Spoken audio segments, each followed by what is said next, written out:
ಅದೇ ನಿನ್ನೆ ಕೇಳ್ತಾ ಇರೋದು, ಇಲ್ಲೇನ್ ನಡೀತಾ ಇದೆ? ನಾಗಿ, ಏ ನಾಗಿ, ನಾಗಿ ಅಕ್ಕರ, ನಾಗಿ, ಇಲ್ಲೇನ್ ನಡೀತಿದೆ? ಇಲ್ಲೇನು ನಡೀತಾ ಇಲ್ಲ, ಎಲ್ಲರೂ ನಿಂತೇ ಇದೀವಲ್ಲ. ಏನಾಗಿ ನಾವು ಮನೆಯಾಗಿಲ್ದಾಗ ಇಲ್ಲಿ ಏನಾಯ್ತು ಅಂತ ಕೇಳಾಕತ್ಯಾರ. ಅಮ್ಮ, ನಾಗೀಗೇನು ಗೊತ್ತಿಲ್ಲ. ಲಕ್ಷ್ಮಿ ಮೆಟ್ಲತ್ಬೇಕಾದ್ರೆ ಜಾರ್ ಬಿದ್ಲು. ನಾನು ಅವಳನ್ನ ಹಿಡ್ಕೊಳಕ್ ಹೋಗಿ ಬ್ಯಾಲೆನ್ಸ್ ತಪ್ಪಿ ಇಬ್ರು ಬಿದ್ವಿ ಅಷ್ಟೇ.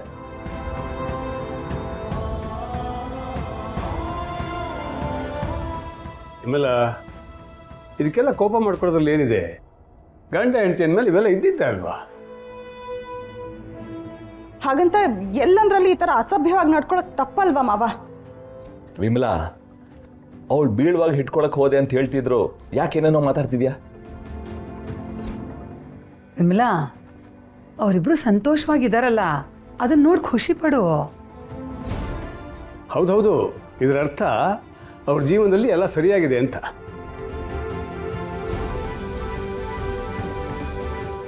ಅಲ್ವಾ ಅದೇ, ನಾನು ಯಾರು ಇಲ್ಲದೆ ಇರುವಾಗಲೇ ಲಕ್ಷ್ಮಿ ಬೀಳ್ಬೇಕಾ? ಇಷ್ಟು ವಯಸ್ಸಾಯಿತು, ನಾನೇ ಒಂದಿನೂ ಬಿದ್ದಿಲ್ಲ. ಹೋಗಿ ತಾತ, ಏನೇನೋ ಹೇಳ್ತೀರ ನೀವು. ನೀವು ಹೇಳ್ದಂಗೆಲ್ಲ ಏನೂ ಇಲ್ಲ. ಅವಳು ನಿಜವಾಗ್ಲೂ ಬೀಳ್ತಾ ಇಲ್ವೋ, ನಾನು ಹಿಡ್ಕೊಂಡೆ ಅಷ್ಟೇ. ಏನಮ್ಮ ಲಕ್ಷ್ಮಿ, ಅವನು ಹೇಳ್ತಾ ಇರೋದು ನಿಜಾನ?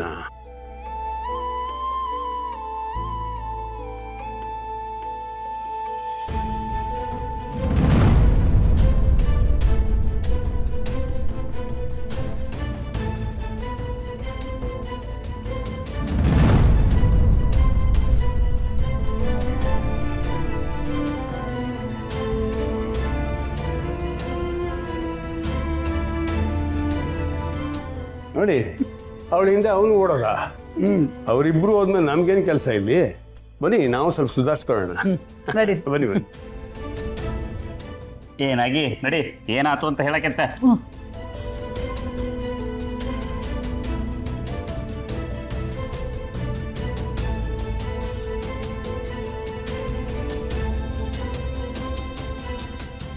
ಯಾಕೋ ಓವರ್ ಆಯ್ತಮ್ಮ.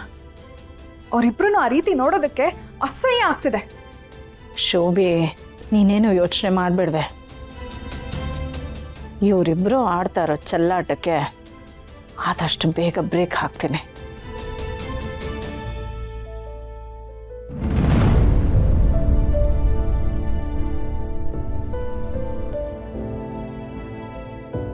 ಅತ್ತೆ, ನಿಮ್ಮನ್ನು ನೋಡಿದ್ರೆ ಹುಷಾರಿಲ್ಲ ಅನಿಸ್ತಿದೆ, ಏನಾಯ್ತು? ಹಾಗೆಲ್ಲ ಏನೂ ಇಲ್ಲ ಪಾವನಿ, ಸ್ವಲ್ಪ ಸುಸ್ತು ಅಷ್ಟೇ. ಜ್ಯೂಸ್ ತಂದ್ಕೊಡ್ಲಾ? ಬೇಡ, ನನಗೆ ಕುಡಿಬೇಕು ಅಂತ ಅನಿಸ್ತಾ ಇಲ್ಲ. ಅತ್ತೆ, ಹೀಗಂದ್ರೆ ಹೇಗೆ? ನಾನು ಜ್ಯೂಸ್ ತಂದು ಕೊಡ್ತೀನಿ, ಕುಡೀರಿ. ಆಮೇಲೆ ಹೋಗಿ ರೆಸ್ಟ್ ಮಾಡಿ. ಅಡುಗೆ ಮನೆ ಕೆಲಸ ಎಲ್ಲ ನಾನೇ ನೋಡ್ಕೋತೀನಿ. ಅತ್ತೆ, ಕೂತ್ಕೊಳ್ಳಿ, ಬಂದೇರಿ.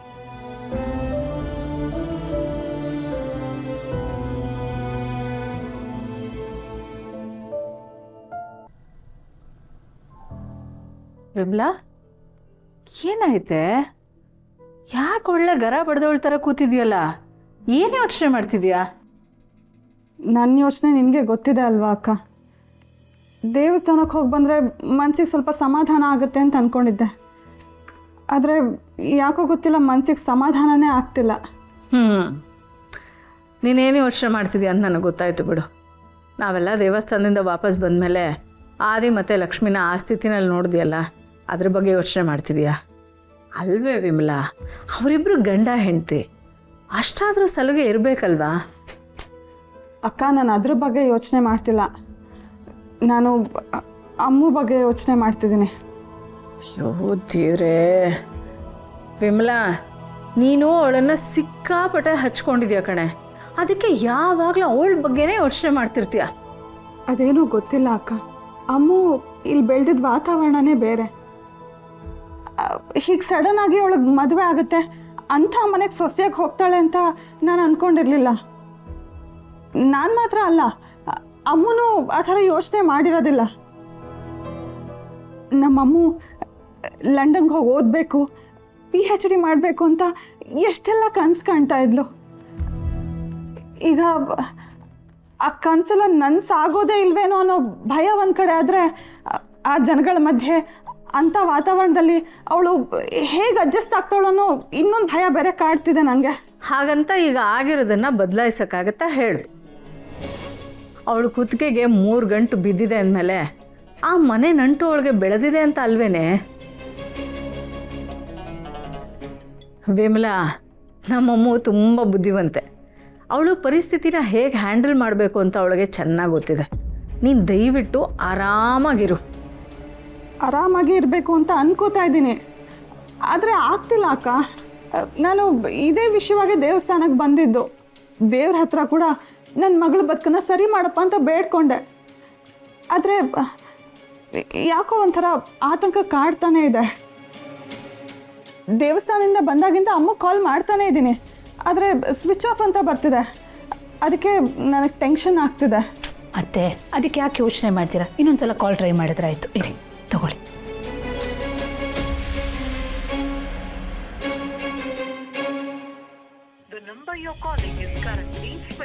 ಅತ್ತೆ, ಫೋನ್ ಸ್ವಿಚ್ ಆಫ್ ಅಂತ ಬರ್ತಿದೆ.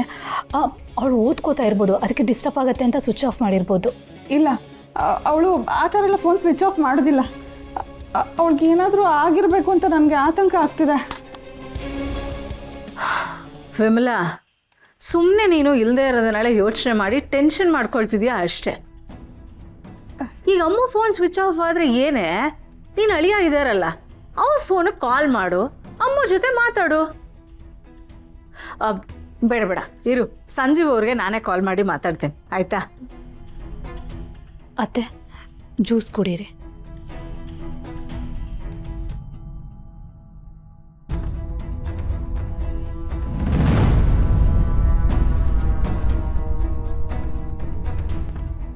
ಅಲ್ಲ, ಇವಳು ಒಳಗಡೆ ಹೋದವಳು ಹೊರಗಡೆ ಬರಲೇ ಇಲ್ವಲ್ಲ.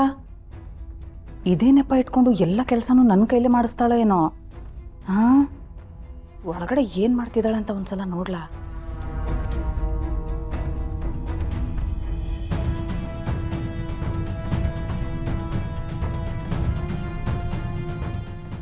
ಕಳ್ಬೇಕು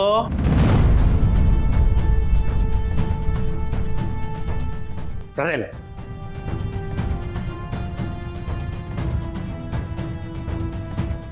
ಇನ್ನೊಬ್ರು ರೂಮನ್ನ ಇಣ್ಕೋ ಬುದ್ಧಿ ಎಲ್ಲಿಂದ ಕಲ್ತೆ? ನಾನು ಇಣಕಿ ನೋಡ್ತಾ ಇರಲಿಲ್ಲರಿ. ಅಮೃತ ಒಳಗಡೆ ಏನು ಮಾಡ್ತಿದ್ದಾಳೆ ನೋಡೋಣ ಅಂತ ಹೋಗಿತ್ತು.